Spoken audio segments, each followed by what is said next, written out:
మన గతంలో మన పూర్వీకుల నుంచి మనం ప్రతి ఒక వారం ఉపవాసం ఉండడం మనకు అలవాటు. ఇది శనివారం కావచ్చు, సోమవారం కావచ్చు. ఇప్పుడు తెలిసింది ఏంటంటే ఉపవాసం అనేది ఆరోగ్యానికి మంచిది అని చెప్పేసి దానికి కొద్దిగా కాంప్లెక్స్ చేస్తూ intermediate fasting 24 hours, 18 hours, 36 hours అని చెప్పేసి అంటున్నారు. దీన్ని ఏ రకంగా మొదలు పెట్టాలి, ఇది ఎవరికి సూట్ అవుతుంది? డెఫినెట్లీ 24-hour ఫాస్ట్ మీరు చేయగలుగుతారంటే it is definitely a good practice అండి. Okay, yeah.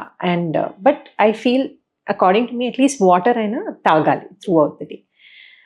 సో పాతకాలంలో there was some scientific reason behind doing these fasting also on particular days according to the energy that was there on that day. So different days ki different type of fasting చెప్తారు. What I've been seeing is చాలా మందికి ఇప్పుడు acidity problem అనేది ఎక్కువ అయిందండి. So అలాంటి వాళ్ళకి 24-hour fasting I usually don't suggest. కొంతమందికి దే ప్రిఫర్ ఒక్క మీల్ తింటామండి, మిగతా రోజంతా మేము ఫాస్ట్ చేస్తాము అని అంటారు. So that also is another way of doing it. ఇప్పుడు స్పెసిఫిక్గా ఇంటర్మిటెంట్ ఫాస్టింగ్ గురించి చూస్తే ఐ హ్యావ్ సీన్ అంటే మంచి రిజల్ట్స్ దేనికి వచ్చాయంటే ఆఫ్ కోర్స్ షుగర్ కంట్రోల్కి ఒకటి ఇట్ హ్యాస్ హెల్ప్డ్ అండి.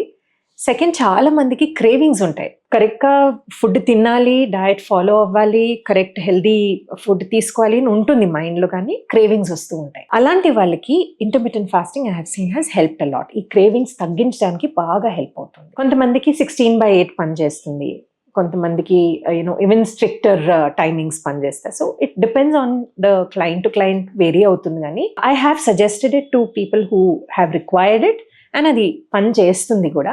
కానీ దాంట్లో నుంచి మళ్ళీ 3 meal ప్యాటర్న్కి ఎలా వాపస్ రావాలి అనేది you will need professional help to get back on that. మీరు తీసుకునే అదే మందులు, అదే నాణ్యమైన మందులు మెడ్ ప్లస్ బ్రాండ్స్ పై సగం ధరకే